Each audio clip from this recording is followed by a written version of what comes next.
नमस्कार, मैं हूं नेहा शर्मा। स्वागत है आपका कुंडली टीवी की पेशकश मंथली राशिफल में, जिसमें हम जानेंगे 12 राशियों का हाल। दिसंबर का महीना कैसा रहेगा इन 12 राशियों के लिए, इन सब की जानकारी देने के लिए हमारे साथ हैं कुंडली टीवी के एडिटर नरेश कुमार जी। स्वागत है सर आपका। नमस्कार। चलिए बात करते हैं वृश्चिक राशि की। वृश्चिक राशि का दिसंबर का महीना कैसा रहने वाला है, जानते हैं। देखिए नेहा, सबसे पहली बात तो यह है कि 4 दिसंबर को ग्रहण लग रहा है। ग्रहण हालाँकि भारत में नज़र नहीं आएगा, लेकिन जिस राशि पर यह ग्रहण लग रहा है, उस राशि के जातकों को प्रभावित करेगा। जिस राशि के स्वामी को ग्रहण लग रहा है, वो भाव जो है वो प्रभावित होगा। तो यहाँ पर लगन में ग्रहण लग रहा है, सूर्य राहु केतु एक्सिस में है लगन में। तो ये स्थिति एक तरीके से अच्छी नहीं है, लेकिन अच्छा क्या है?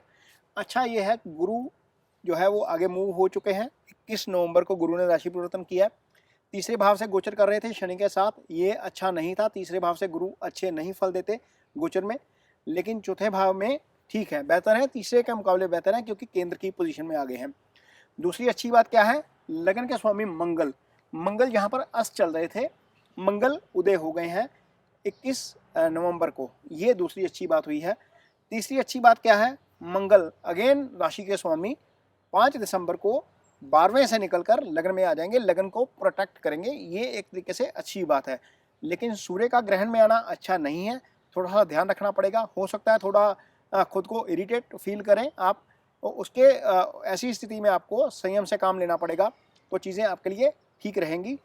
15 दिसंबर तक खासतौर पर ये हालात ज़्यादा रहेंगे। 15 दिसंबर को जब सूर्य राशि परिवर्तन करके आगे निकल जाएंगे, तो चीज़ें आपके लिए ठीक हो जाएंगी। जी, तो नरेश जी आगे हेल्थ की बात करेंगे, क्योंकि जैसे लगन में केतु भी है और उसके हिसाब से जो हेल्थ है वो कैसी रहेगी वृश्चिक राशि के जातकों की? देखिए नेहा, लगन का स्वामी 12वें चल रहा है, पहले जी। अस्त स्थिति में था।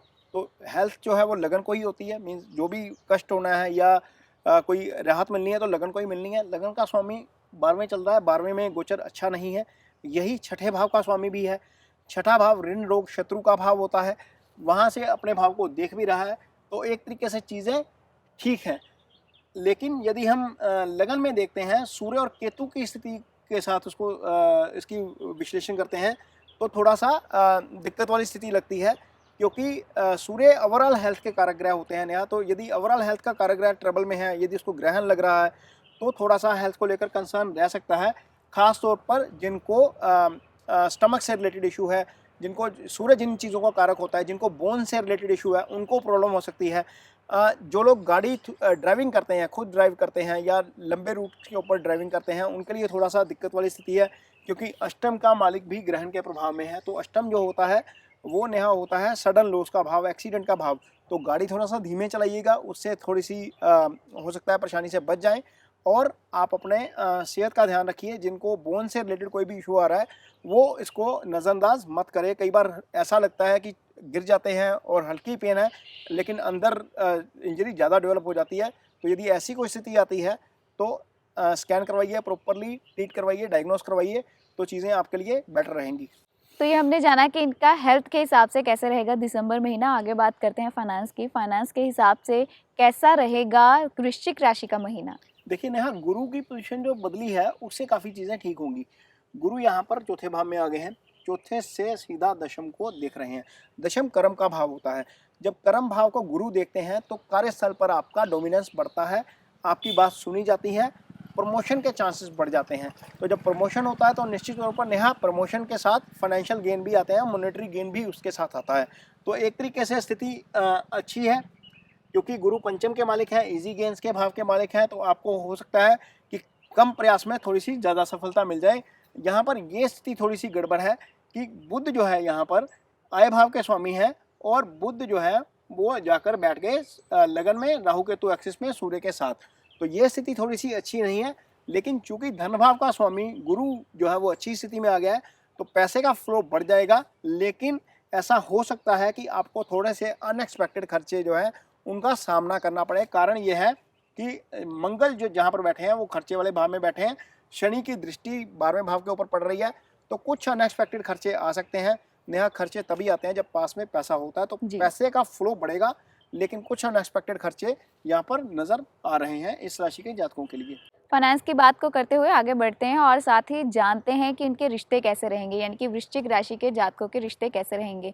जैसे नरेश जी, मैं देख पा रही हूँ कि सप्तम भाव में राहु है, तो यानी कि रिश्तों में भी कुछ गड़बड़ रहेगी इनके। देखिए नेहा, अकेले राहु की बात नहीं है यहाँ पर। जी। शुक्र जो है वो सप्तम भाव के कारक ग्रह होते हैं। शुक्र इस कुंडली में सप्तम भाव के मालिक भी हैं। और शुक्र की यहाँ पर स्थिति देखिए, शुक्र बैठ के पाप कर्तरी योग में जाकर दूसरे भाव में।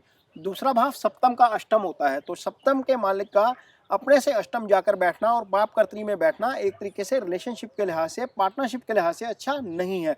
यदि आप पार्टनरशिप में बिजनेस करते हैं तो भी ये स्थिति अच्छी नहीं है। यदि आप मैरिड हैं तो भी तालमेल बनाकर काम करना पड़ेगा, क्योंकि ऐसी स्थिति आएगी, आप देखेंगे दिसंबर के महीने में, जब आपका तालमेल बिगड़ेगा अपने पार्टनर के साथ, कन्फ्यूजन क्रिएट होगी रिश्तों में। वैसी स्थिति में संयम से काम लीजिएगा। संयम से काम मैं इसलिए बोल रहा हूँ बार बार, क्योंकि ये जो भाव है, लगन में जब इतने सारे पाप ग्रहों का प्रभाव आ जाता है, केतु, सूर्य, यहाँ पर राहु, और जब 3-3 ग्रहों का पाप प्रभाव होता है तो व्यक्ति इरिटेशन में ही कुछ ना कुछ बोल देता है। राहु का काम होता है कन्फ्यूजन क्रिएट करना, बात कुछ और होती है, आप कुछ और समझ कर रिएक्ट कर देते हो। तो ऐसी स्थिति से बचना है, चीज़ें आपस में ठीक रहेंगी। जहाँ तक नेहा सिंगल्स की बात है इस राशि के, वहाँ पर स्थिति थोड़ी सी बेटर हुई है, क्योंकि पंचम स्थान का मालिक गुरु तीसरे स्थान से निकलकर चौथे स्थान में आ चुके हैं। वो जो है उससे जिन लोगों की शादी नहीं हो रही, जिन लोगों की शादी रुकी हुई है, जिनका रिश्ता नहीं हो रहा था, उससे वो चीज़ें ठीक होंगी। राहु के केंद्र में आने से बहुत सारी चीज़ें वैसे ही ठीक हो जाती हैं। और यहाँ पर जो कपल्स हैं जिनका आपस में तालमेल को लेकर दिक्कत आ रही है, कुछ अंडरस्टैंडिंग नहीं हो पा रही, तो उनकी अंडरस्टैंडिंग अब थोड़ी सी बेटर होनी शुरू हो जाएगी, क्योंकि गुरु अभी यहीं पर रहेंगे अप्रैल तक। जी, तो ये था ओवरऑल हाल। अब हम बात करेंगे उपायों की, यानी वृश्चिक राशि के जातक क्या उपाय कर सकते हैं अपनी स्थितियों से निपटने के लिए। देखिए नेहा, वृश्चिक राशि के लिए पंचम स्थान इजी गेन का भाव है, स्टेट ऑफ माइंड का भाव है, प्रेम प्रसंग का भाव है, बच्चों का भाव है। इस भाव के कारक ग्रह गुरु हैं। तो पंचम क्योंकि केंद्र का भाव है, इसको मजबूत किया जाए सबसे पहले। तो वृश्चिक राशि के जातकों के लिए इसको मजबूत करने के लिए क्या करना है, आप 400 ग्राम चने की दाल लेकर केले के पेड़ के ऊपर अर्पित करिए गुरुवार के दिन। दूसरा उपाय आप गुरु का जो कर सकते हैं वो ये कर सकते हैं कि नहाते वक्त पानी में चुटकी भर हल्दी डालिए। तीसरा गुरु का उपाय आप जो कर सकते हैं वो ये है कि आप एक फलदार पेड़ लगाइए। कोई भी एक फलदार पेड़ लगा दीजिए। जैसे जैसे वो पेड़ बढ़ेगा वैसे वैसे आपकी समृद्धि बढ़ती जाएगी, आपकी इनकम बढ़ती जाएगी, आपके करियर में ग्रोथ बढ़ती जाएगी। एक उपाय आप जो कर सकते हैं वो कर सकते हैं, आप अपनी माँ के साथ अपनी अंडरस्टैंडिंग थोड़ी सी बढ़ाइए। यदि आपकी माँ, आप एज्ड हैं, आपकी एज ऐसी है कि आपकी माँ आपके साथ है, तो आप अपनी माँ के साथ अंडरस्टैंडिंग बढ़ाएंगे तो आपका भाग्य चमक उठेगा, क्योंकि चंद्रमा यहाँ पर भाग्य का मालिक है और चंद्रमा माँ का कारक ग्रह होता है। तो माँ को रिस्पेक्ट दीजिए, हल्दी वाले पानी से नहाइए और फल का पेड़ लगाइए। ये आपके लिए उपाय बहुत अच्छा काम करेंगे। जी, ये था वृश्चिक राशि का हाल। मंथली राशिफल के नेक्स्ट एपिसोड में हम बात करेंगे अगली राशि धनु की। जुड़े रहे हमारे साथ। धन्यवाद। नमस्कार।